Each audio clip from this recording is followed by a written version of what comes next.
Budget के 2 दिन बाद आज केंद्रीय मंत्री किरेन रिजिजू ने विपक्ष पर जमकर निशाना साधा। रिजिजू ने कहा कि विपक्ष बजट पर चर्चा न करके जनादेश का अपमान कर रहा है। उन्होंने कहा कि विपक्ष इस समय प्रधानमंत्री को गाली देने में लगा हुआ है।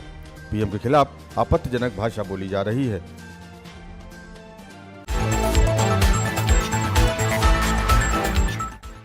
राज्यसभा में बीजेपी की सदस्य संख्या 86 पर आ गई थी। हालांकि अब सतनाम सिंह संधू के भाजपा में शामिल होने से ये संख्या 87 हो गई है। फिर भी राज्यसभा में पार्टी के सदस्यों की संख्या अभी भी 90 से नीचे ही है, जो कि बीजेपी के लिए चिंता का विषय है। बीजेपी में शामिल होने के बाद संधू ने बीजेपी अध्यक्ष जेपी नड्डा से मुलाकात की।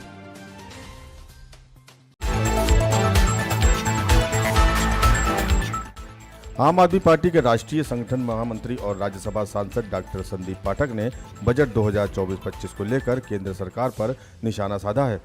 संदीप पाठक ने कहा कि इस बार का बजट बेहद निराशाजनक रहा है। इस बजट में सरकार ने न तो रोजगार पर ध्यान दिया है, न ही युवाओं और किसानों के लिए कुछ किया। केंद्र सरकार ने इस बजट में दिल्ली और पंजाब के साथ सौतेला व्यवहार किया है।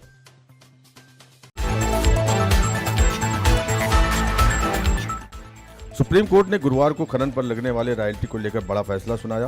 कोर्ट ने कहा कि राज्यों को खनिज वाली जमीन पर टैक्स लगाने का अधिकार है। अदालत ने कहा कि इस पर कोई रॉयल्टी टैक्स नहीं है। चीफ जस्टिस DY चंद्रचूड़ की अध्यक्षता वाली 9 जजों की सुप्रीम कोर्ट की बेंच ने 8-1 के बहुमत से अपने ही कई पुराने फैसलों को रद्द कर दिया।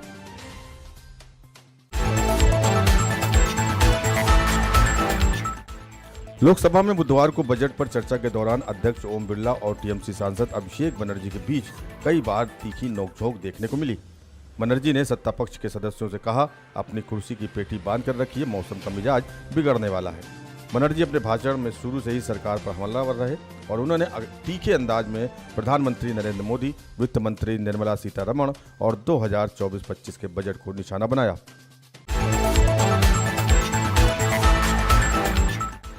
देश भर के अधिकांश हिस्से में मानसून एक्टिव हो गया है, जिसकी वजह से कई राज्यों में बारिश का दौर जारी है। कुछ जगहों पर बारिश राहत बनकर गिर रही है तो कुछ इलाकों में बारिश कहर बनकर टूट रही है।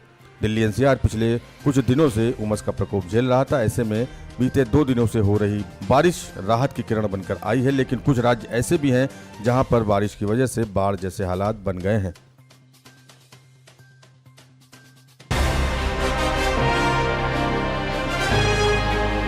देश की आवाज तेज TV 24 के साथ सच दिखाने का जुनून।